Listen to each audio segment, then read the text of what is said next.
Ini saya kira, kalau saya tidak salah, kalau saya salah tolong dikasih tahu. Kayaknya Tuhan kan kalau bersumpah itu kan siji-siji mas. Misalnya wal asri, pemeneh, wadduha, siji-siji mas. Tapi kok ping papat sih disebut watini, wazaitun, waturisina, wahadal, baladil amin. 4 mas untuk sumpah ini. Berarti ini pasti serius ini. Bismillahirrahmanirrahim. Assalamualaikum warahmatullahi wabarakatuh. Bismillah, alhamdulillah, la haula wa la quwata illa billah. Assalatu wassalamu ala rasulillah wa ala alihi wa sahbihi wa mawala. Amma ba'du. Bertemu lagi dengan kami dalam membahas dan mendalami serta menggali filosofi Pancasila. Masih terkait dengan pertemuan 27 Rajab dan 27 Januari, maka kami menjadikan jalan masuk bahwa Islam Nusantara dan filosofi Pancasila bisa kita jadikan satu. Salah satu yang paling mudah untuk masuk atau menggabungkan konsep Pancasila dan ajaran Islam, kita lihat di sila ketiga ada lambang pohon, yaitu pohon beringin, dan pohon tin atau Ficus carica dalam satu genus, yaitu genus Ficus. Nah, pohon tin atau Ficus carica ini diabadikan menjadi nama surat di Al-Quran, yaitu surat At-Tin. Maka dengan membahas atau memahami konsep dari surat At-Tin, kita akan bisa masuk ke dalam konsep Pancasila. Wattini wazaituni watursinina wa hadzal baladil amin. Laqad khalaqnal insana fi ahsani taqwim tsumma radadnahu asfala safilin. Ila akhirih. Kita kembali ingat kepada konsep yang dipaparkan oleh Cak Nun, bahwa dengan memahami surat At-Tin ternyata kita memahami terdapat 4 konsep jalan, yaitu syari', sabil, thorik, dan sirot. Dengan pembahasan lebih mendalam, kita akan mengetahui bahwa At-Tin itu mewakili sabil, wazaitun itu mewakili thorik, watursinin itu mewakili syari', dan hadzal baladil amin itu adalah sirot. Dengan masing-masing tin, zaitun, tursinin, dan hadzal baladil amin masing-masing mewakili sebuah tempat. At-Tin tentunya itu pohon. Dalam ayat yang paling terkenal tentang pohon tentu surat Ibrahim ayat 24 dan 25. Maka At-Tin itu mewakili Ibrahim, yaitu suatu tempat di mana Nabi Ibrahim pernah berhijrah, di mana di daerah yang namanya Kan'an. Wazaitun tentu saja itu adalah Bukit Zaitun. Bukit Zaitun atau Yerusalem saat ini tempat Nabi Sulaiman membuat kuil suci, atau kalau kita perdalam lagi tentu itu adalah Masjidil Aqsa. Watursinin atau Gunung Tursina, dan hadzal baladil amin adalah Makkah. Jadi dari 4 ini kita mengetahui ada perwakilan para nabi, yaitu Nabi Ibrahim di Kan'an, Nabi Sulaiman di Bukit Zaitun atau di Yerusalem atau Masjidil Aqsa, Nabi Musa di Gunung Tursina, dan Nabi Muhammad di Makkah atau Masjidil Haram. ketika kita kaitkan dengan Pancasila, maka kami menempatkan syariat itu adalah di sila kedua tentang hukum.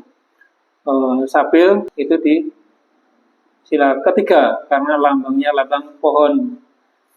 Torik itu menempati sila keempat, yaitu tempatnya hikmah dan kebijaksanaan, di mana kita tahu ketika Nabi Sulaiman diminta memilih ilmu, hikmah, atau kekayaan atau kekuasaan, beliau memilih hikmah dan kebijaksanaan, maka kekayaan dan kekuasaan akan mengikutinya. Dan yang terakhir, hadzal baladil amin, negeri yang aman atau Mekah, itu adalah tempat di mana Nabi Muhammad atau sekarang Masjidil Haram. Kalau kita urutkan penempatannya dari sila kedua sampai sila kelima, ada syari di sila kedua, ada sabil di sila ketiga, ada torik di sila keempat, dan ada sirat di sila kelima. Nah, sila pertama bagaimana kita memahami? Karena di surat Atin hanya terdapat 4 tempat, maka kita mencari dengan cara yang lain. Kita tahu, kita kembali ke ajaran Islam di Nusantara, yaitu dari Wali Songo, yang telah menyesuaikan kisah Mahabharata, yaitu Pandawa Limo yang diberi muatan Islami. Maka dari orang pertama, yaitu Puntadewa, dia mempunyai pusaka Jamus Kalimosado. Telah kita bahas, ada setidaknya 3 makna. Yang pertama, Jamus Kalimosado itu adalah 2 kalimat syahadat. Yang kedua, Kali Moho Usodo itu berkaitan dengan Dewi Kali dalam kepercayaan yang lebih lama. Dan Kalimo Sodo atau Sodo yang berjumlah 5. Dalam ilmu pakerisan atau pusaka, sodo yaitu melambangkan sebuah alif. Maka alif yang berjumlah 5 nanti dalam lambangnya Khotam Sulaiman atau cincin Nabi Sulaiman, 5 buah alif tersebut membentuk lambang yang baru, yaitu lambang serupa bintang. Nah, tentu kalau dalam ilmu makrifat, alif adalah Adam. Sehingga kami menyimpulkan di sila pertama kita bisa meletakkan Nabi Adam di sila pertama. Sehingga kalau diurutkan 1-5, Adam, Musa, Ibrahim, Sulaiman, dan yang terakhir Muhammad.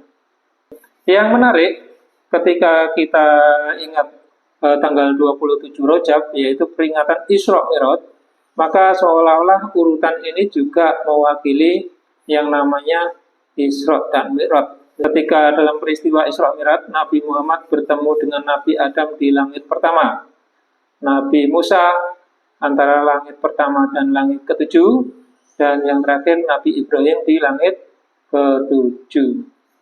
Jadi dari sila 1-3 seolah-olah dari langit pertama, selanjutnya dan yang terakhir langit ke-7. Sedangkan yang 4 dan ke-5, urutan 4 dan ke-5 ternyata yang namanya Bukit Zaitun saat ini adalah area wilayah dari Masjidil Aqsa. Dan Hadzal Baladil Amin atau Makkah adalah area tempat Masjidil Haram. Ada Masjidil Aqsa, ada Masjidil Haram.